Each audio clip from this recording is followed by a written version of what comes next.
നിങ്ങളുടെ favourite shows ഇനി ഒരിക്കലും മിസ്സാവില്ല. ഇപ്പോൾ C5 കാണും നിങ്ങളുടെ ഫേവറേറ്റ് ഷോസ് തികച്ചും സൗജന്യമായി. അച്ഛനെ സംരക്ഷിക്കുന്നവളാ മകളെന്ന് പറയുന്നത്. സ്വന്തം കുടുംബത്തിന്റെ മാനം സംരക്ഷിക്കുന്നവളെയാ മകളെന്ന് പറയുന്നത്.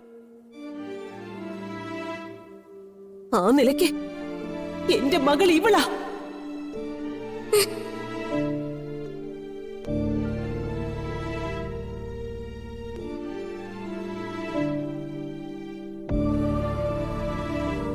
നീ എന്റെ കുടുംബത്തിനെ ദ്രോഹിച്ചവളാ. യശോദേ, വെറുതെ അനാവശ്യമായിട്ടുള്ള തീരുമാനങ്ങൾ എടുക്കണ്ട. പ്രിയങ്കയ്ക്ക് പകരം ഈ അനാഥപ്പെടിനെ കാണിച്ചു കൊടുത്ത അവര് സ്വീകരിക്കും തോന്നുന്നുണ്ടോ?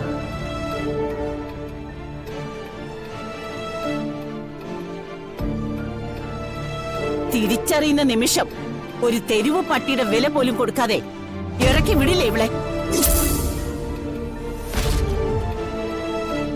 അതിനേക്കാൾ എന്ത് യോഗ്യതയാണ് ഇവൾക്കുള്ളത്? ഈ കല്യാണ മണ്ഡപത്തിൽ കൂടി നിൽക്കുന്ന സകല ആളുകളെയും സാക്ഷിയാക്കി നടന്നതൊക്കെ ഞാൻ വിളിച്ചു പറയും. എന്റെ ഈ പൊന്നുമോളെ സ്വീകരിക്കാൻ വേണ്ടി കണിമംഗലത്തുള്ളവരുടെ കാല് ഞാൻ പിടിക്കും. എന്നെ കൊന്നാലും അവളുടെ കഴുത്തിൽ നിന്ന് ഈ താലി അഴിച്ചു മാറ്റാൻ ഞാൻ സമ്മതിക്കില്ല. അതാരും പ്രതീക്ഷിക്കാൻ വേണ്ട.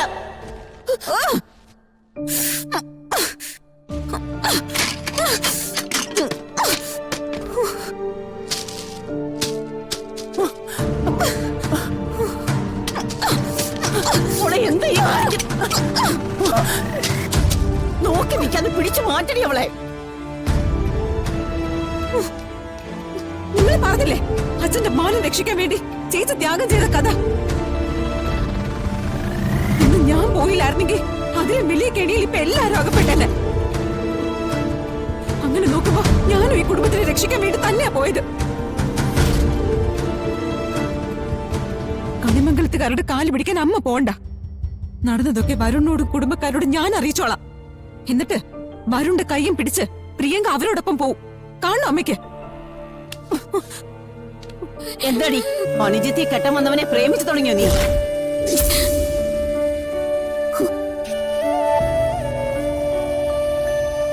ആയിരിക്കും. നിന്നെ സംബന്ധിച്ച് അതൊരു കിട്ടാക്കനിയല്ലേ. അത് കൈക്കലാക്കാൻ നീ എന്ത് ചെയ്യും?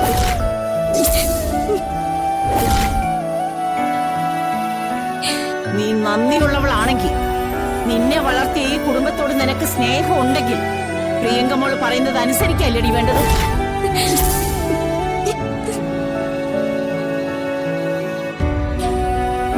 ആൾമാറാട്ടം നടത്തി ആളുകളെ മുഴുവൻ പറ്റിച്ചതിന് നിനക്ക് ശിക്ഷയില്ലെന്നാണോ നീ കരുതിയിരിക്കുന്നേ?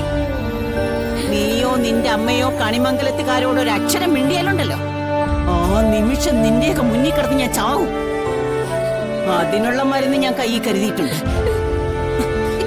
എന്റെ മരണം കണ്ടു നിൽക്കാൻ നിന്റെ അച്ഛനാവൂന്ന് നീ കരുതുന്നുണ്ടോ? നീ കൊല്ലേ, ഒരാളെയല്ല ഈ കുടുംബത്തിലെ മുഴുവൻ പേരെയും.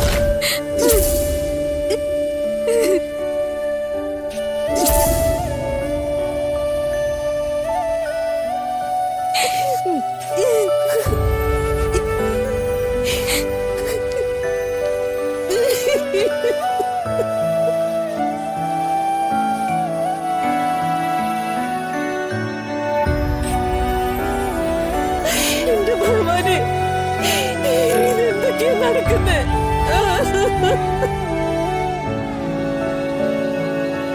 ആന്റി, ഈ പ്രശ്നം ഇപ്പോ രാധികയ്ക്ക് പരിഹരിക്കാവുന്നതേ ഉള്ളൂ. പ്രിയങ്കയ്ക്ക് വേണ്ടി സ്വന്തം ജീവൻ കൊടുക്കാൻ വേണമെങ്കിലും തയ്യാറാവുന്നല്ലേ പറഞ്ഞത്. ഒരു വേഷം കെട്ട് കളിയുടെ പേരിൽ അതങ്ങ് മറന്നു കളയും. എന്നിട്ട് പ്രിയങ്ക അണിഞ്ഞൊരുങ്ങട്ടെ. വേണ്ട,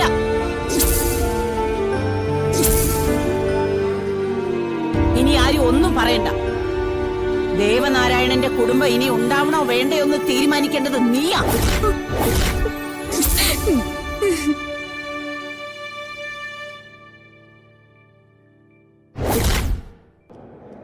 പത്മിനി, പെൺകുട്ടി പുടവ മാറി കഴിഞ്ഞില്ലേ?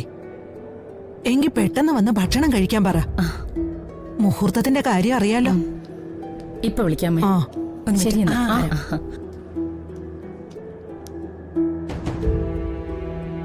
കൽപ്പന ഓ ഒന്ന് വന്നേ. എന്താ അമ്മേ? ഒരു മിനിറ്റ്.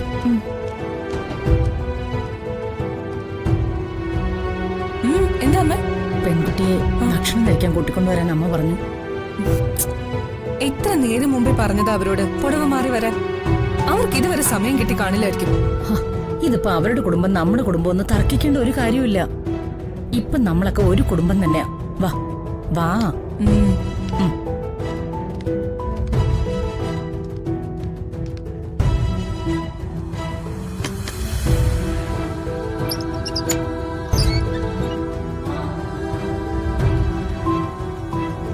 വരൂ.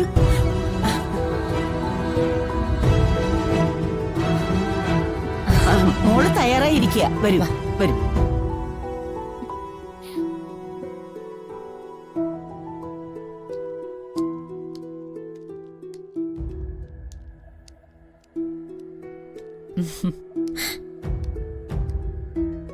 ഇനിയെങ്കിലും മണവാട്ടി പെണ്ണിനെ എല്ലാവർക്കും ശരിക്കൊന്ന് കാണാമല്ലോ. ആ, കതിർ മണ്ഡപത്തിൽ വെച്ച് മുഖം കണ്ടില്ല എന്ന പരാതിയായിരുന്നു എല്ലാവർക്കും. കുടുംബത്തിന്റെ ചടങ്ങ് അങ്ങനെയാന്ന് പറഞ്ഞപ്പോ എല്ലാവർക്കും മനസ്സിലാവുകയും ചെയ്തു. എന്നാ പിന്നെ ഊണ് കഴിക്കാൻ പോവല്ലേ?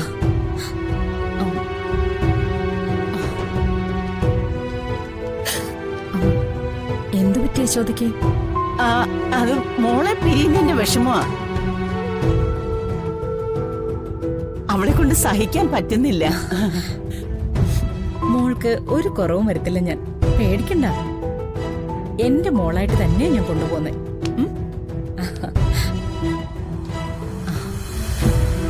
പോവാം മോളെ.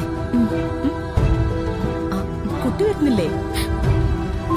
അല്ല, ഞാനിതൊക്കെ ഒന്ന് ഒതുക്കി വെച്ചിട്ട്.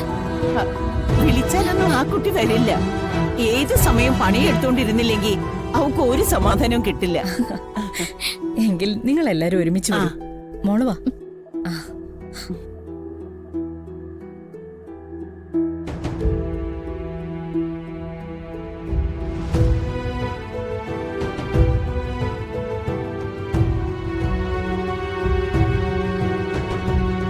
ഇത്രേ ഉള്ളൂ കാര്യം. ഇനി അമ്മയും മോളും വാ തുറക്കാതിരുന്നാ മതി. വാ.